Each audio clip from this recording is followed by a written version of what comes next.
She didn't chase Hollywood. In fact, for a long time it wasn't even on her radar. Yet by the early 1980s, Deborah Winger had become one of the most compelling forces in cinema. Before turning 30, she had already earned 3 Academy Award nominations, starred in defining box office hits, and built a reputation for a bold, unfiltered talent audiences couldn't ignore. And then, just as her career reached its peak, she made a decision that stunned everyone. She walked away. For years, speculation swirled. Why would someone at the height of fame step back when Hollywood still wanted more? To understand that choice, you have to go back to where it all began. Born Mary Deborah Winger on May 16, 1955, in Cleveland Heights, Ohio, she grew up in a Jewish family with modest roots. Her father, Robert, worked as a meat packer, while her mother, Ruth, managed an office. Later, the family relocated to California, settling in the San Fernando Valley, where her story would quietly begin to take shape. But acting wasn't always part of the plan. Deborah initially pursued criminology and sociology at California State University, Northridge, though she never finished her degree. At 18, she set off on a trip to Israel, what seemed like a typical youth tour, complete with visits to a kibbutz. It was an ordinary decision at the time. Yet it would become one of the unexpected turning points in a life that would soon take a dramatic and unpredictable path. Over time, parts of her story began to blur. In interviews, Deborah Winger occasionally added dramatic details, even suggesting she had trained with the Israeli Defense Forces, before later admitting it had simply been a standard youth trip. But the real turning point in her life came not from travel, but from a sudden, devastating accident back in the United States. A fall from a truck left her with a cerebral hemorrhage, an injury so severe it changed everything in an instant. For nearly a year, her world went dark. She was partially paralyzed and blind for 10 months, with doctors warning she might never regain her sight. It was during that long, uncertain stretch, isolated, vulnerable, and forced to confront the fragility of her future, that something shifted. She made a quiet but powerful decision.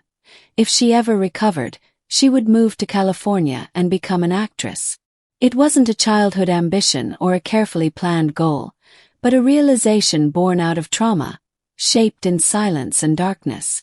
And when the impossible happened, when her vision returned and her body slowly healed, she didn't let that promise fade. Deborah moved to Los Angeles and began chasing a career she had only once imagined from a hospital bed.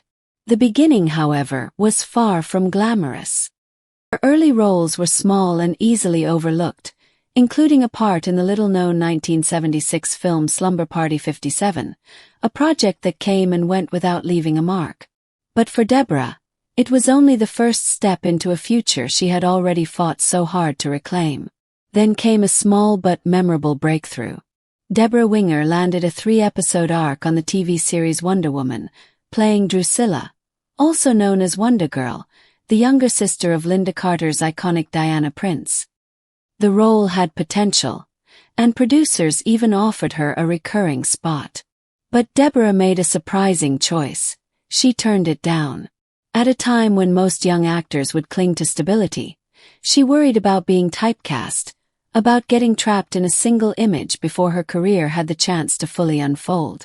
Years later, she would look back on that moment with humor, even appearing on Late Night with David Letterman dressed in her full Wonder Girl costume, playfully acknowledging that early chapter. But at the time, she was focused on moving forward. In 1978, she took on a role in Thank God It's Friday, a disco-era comedy riding the wave of Saturday Night Fever. The film itself didn't leave much of an impression, but Deborah did, quietly catching the attention of casting directors. There was something different about her. She didn't fit the polished, predictable mold of Hollywood beauty. Instead, she carried an edge, an intensity that felt raw, unpredictable, and real. She didn't play it safe, and that's exactly what made people start to notice. Then, in 1980, everything shifted. Director James Bridges cast her in Urban Cowboy, a story centered on Texas oil workers and the vibrant, rough-edged world of Gillies, a legendary honky-tonk bar in Pasadena where patrons dressed like cowboys and rode mechanical bulls. It was the kind of role that demanded authenticity, and Deborah was about to prove she had plenty of it. By the time Urban Cowboy was taking shape, John Travolta was already set to star, giving the project instant momentum. The female lead had reportedly been offered to Sissy Spacek, but she turned it down, opening the door for a fierce round of auditions. Among those competing were two rising newcomers, Debra Winger and Michelle Pfeiffer. In the end, Deborah won the role, stepping into the character of a fiery, independent woman who falls for Travolta's bud, rushes into marriage, and ultimately refuses to be controlled by him. One scene in particular would define both the film and her career. It required her to ride a mechanical bull, a moment that demanded not just physical skill, but emotional intensity. Deborah trained for weeks, determined to perform it herself without a stunt double. And when the scene finally plays out, it becomes something far more than spectacle. On her face, there's a striking mix of defiance, satisfaction, and quiet heartbreak, as if she's not just riding the bull, but reclaiming her power, showing Bud exactly what he's losing, and refusing to be diminished. It was raw, symbolic, and unforgettable. The impact was immediate. Urban Cowboy became a massive box office success, earning over $53 million in the US alone. Deborah's performance didn't just stand out, it demanded attention. She received 2 Golden Globe nominations, including Best Supporting Actress and New Star of the Year, along with a BAFTA nomination. Critics highlighted the depth she brought to the role, transforming what could have been a simple character into someone layered, complex, and undeniably real. It was the moment she stopped being a newcomer and became a star. Success didn't make things easier. If anything, it revealed just how uncompromising Debra Winger could be. During the filming of Urban Cowboy, tensions boiled over between her and director James Bridges. At one point, Deborah flat out refused to perform a scene, convinced something about it didn't ring true. The disagreement escalated so far that production shut down for an entire day. Bridges was furious in the moment, but later when he revisited the scene, he came to a surprising conclusion. Deborah had been right. The dialogue didn't work, and her instinct had caught what others missed. That clash became more than just an isolated incident. It set the tone for her reputation in Hollywood. Deborah wasn't interested in simply showing up and delivering lines. She cared about the integrity of every scene, every character, every choice. To some, that level of intensity signaled true professionalism. To others, it branded her as difficult. But from her perspective, it was simple: this was the job. The growing obsession with celebrity culture, the fame surrounding it all, only made less sense to her as her career gained momentum. In 1982, she stepped into a new phase with 2 very different projects. The first was Cannery Row, based on the novel by John Steinbeck, where she starred alongside Nick Nolte. But the production was troubled from the beginning. Tensions behind the scenes, including the abrupt firing of Raquel Welch after just 8 days of filming, hinted at deeper issues. When the film was finally released, it failed to connect with audiences, quietly fading at the box office.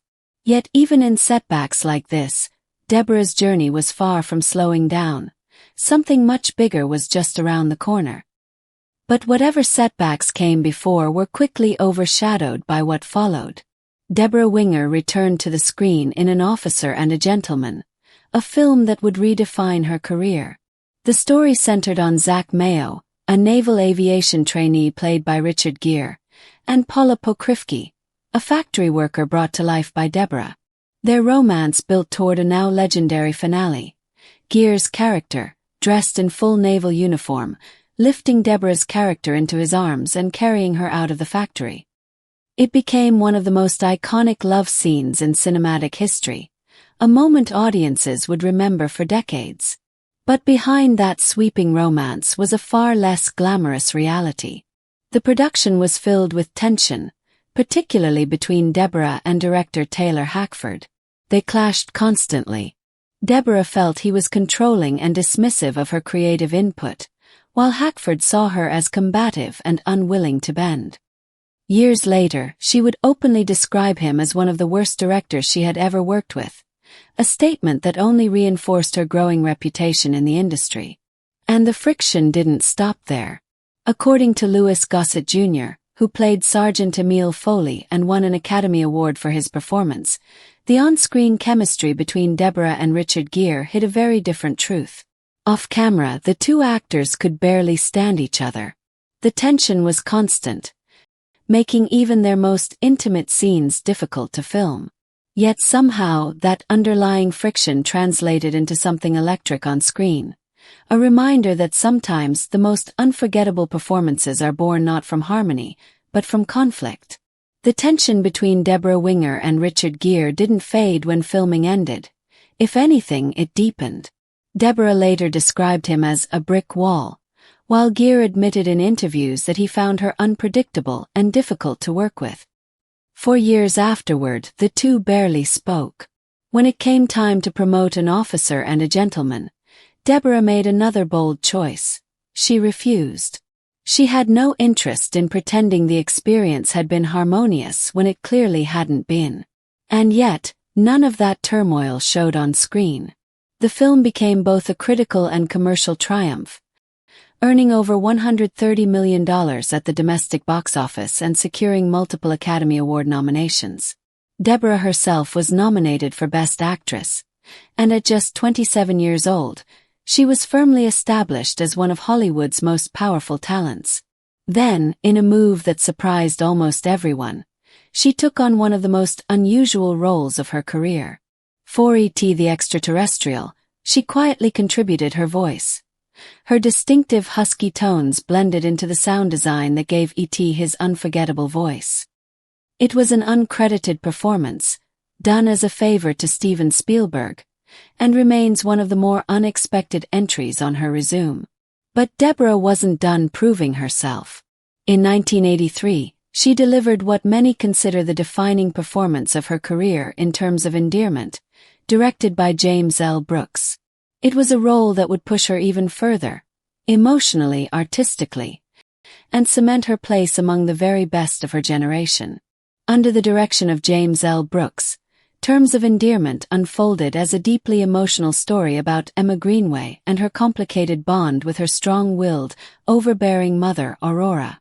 Aurora was played by Shirley MacLaine, while Jack Nicholson took on the role of her charming, unpredictable astronaut neighbor. At the center of it all was Debra Winger as Emma, a woman torn between carving out her own identity and maintaining love for a mother who never quite lets go. The role demanded extraordinary range. Deborah had to portray Emma across years, from her 20s into her late 30s, capturing every stage of a life filled with quiet struggles and painful truths.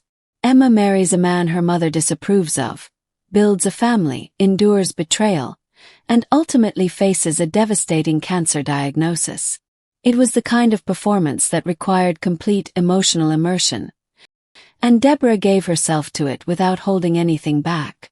But even in a film built on emotional connection, tension simmered behind the scenes. Deborah and Shirley MacLaine clashed, their differences reflecting not just personality, but experience. By 1983, MacLaine was already Hollywood royalty, a 4-time Oscar nominee who had spent decades earning her place. This role felt like her long-awaited moment. Deborah, on the other hand, was only 28 and already on her second Oscar nomination, driven, intense, and filled with strong ideas about how Emma should be portrayed. It was a collision of generations, styles, and instincts, and that friction once again would shape everything. From the very beginning, it was clear this collaboration wouldn't be easy.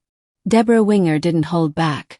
She questioned decisions, challenged direction, and refused to simply defer to experience.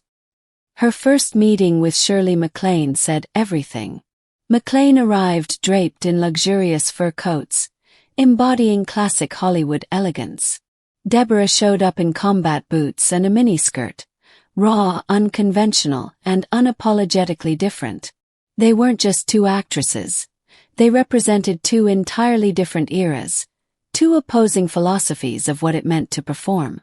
As filming on Terms of Endearment progressed, that contrast only intensified. Off-screen tension mirrored the on-screen relationship, and soon the narrative took on a life of its own. When both women received Academy Award nominations for Best Actress, the media seized the moment, framing it as a symbolic showdown, mother versus daughter, old Hollywood versus new. It was the kind of story the industry couldn't resist. When MacLaine ultimately won, her acceptance speech included the now famous line, "I deserve this." Many took it as a pointed remark aimed at Deborah, though MacLaine later insisted that was never her intention. Still, the moment added another layer to an already charged story. Despite everything happening behind the scenes, the film itself was undeniable. Terms of Endearment became a critical and commercial triumph, winning 5 Academy Awards, including Best Picture and Best Director for James L. Brooks, along with Best Actress for MacLaine. Deborah may not have taken home the Oscar, but she earned the National Society of Film Critics Award for Best Actress, further proof of the depth and power she brought to the role. Yet even at the height of recognition, she remained distant from the machinery of Hollywood, uninterested in playing the long game of chasing projects or carefully building a career the traditional way. By the time Deborah Winger was 28, she already had 2 Academy Award nominations under her belt, and yet no wins. Alongside recognition for her talent came a reputation that would shadow her for decades: the difficult actress. Fair or not, Hollywood had begun to label her as someone who challenged authority, questioned choices, and refused to play along. The late 1980s would test that reputation further, as her career saw more films, but far fewer triumphs. In 1986, she starred in Legal Eagles opposite Robert Redford. The film was poorly received, and Deborah didn't shy away from expressing her frustration publicly, telling the press that director Ivan Reitman was the second-worst director she'd ever worked with, ranking only behind Taylor Hackford. Unsurprisingly, such candor didn't earn her many friends in Hollywood. Subsequent films, including Made in Heaven and Black Widow, failed to find commercial success, further complicating her trajectory. At the same time, Deborah made several high-profile career decisions that raised eyebrows. She turned down Fatal Attraction, which went to Glenn Close and became a cultural phenomenon. She passed on Bull Durham, a role that launched Susan Sarandon to new heights. Most famously, she was initially cast in A League of Their Own but dropped out due to creative differences. Each decision reinforced the perception that Deborah was fiercely independent, a star unwilling to compromise, even when it meant walking away from potentially career-defining projects. The reality behind Deborah Winger's difficult reputation was often far more straightforward than Hollywood rumor suggested.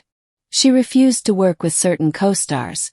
Most famously, she turned down a film to avoid working with Madonna, whom she didn't see as a serious actress. The part went to Geena Davis, and the film went on to become a beloved classic. Similarly, she was set to star opposite Nicolas Cage in Peggy Sue Got Married, Francis Ford Coppola's time travel romance. But a severe bicycle accident just before production forced her to withdraw, and Kathleen Turner stepped in, earning an Oscar nomination. The pattern was unmistakable.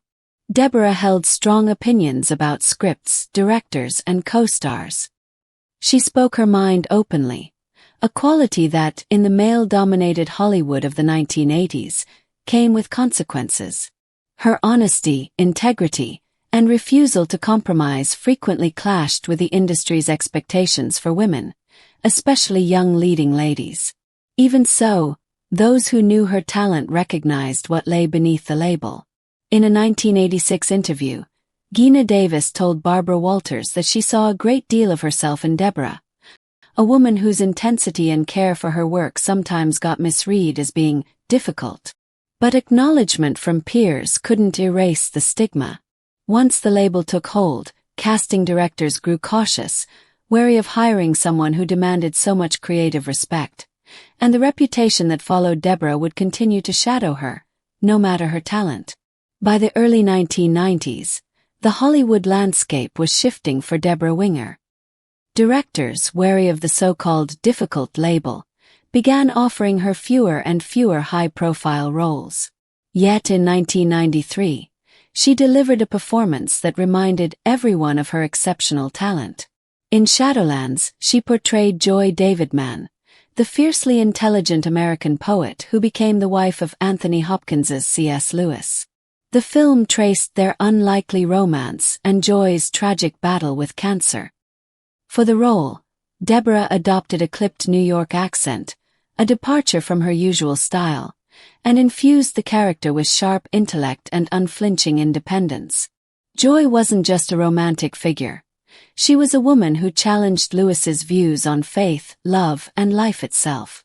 It was a reminder of why Deborah had once been considered among the finest actresses of her generation. She earned her third Academy Award nomination for Best Actress, though the Oscar went to Holly Hunter for The Piano. At 38, the irony was clear.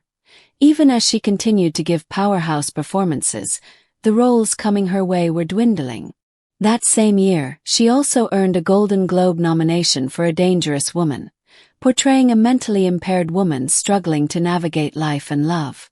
Once again, Deborah proved that her depth, intensity, and commitment to craft could elevate any project, even as Hollywood's opportunities for her narrowed. By the mid-1990s, Deborah Winger's career had reached a turning point.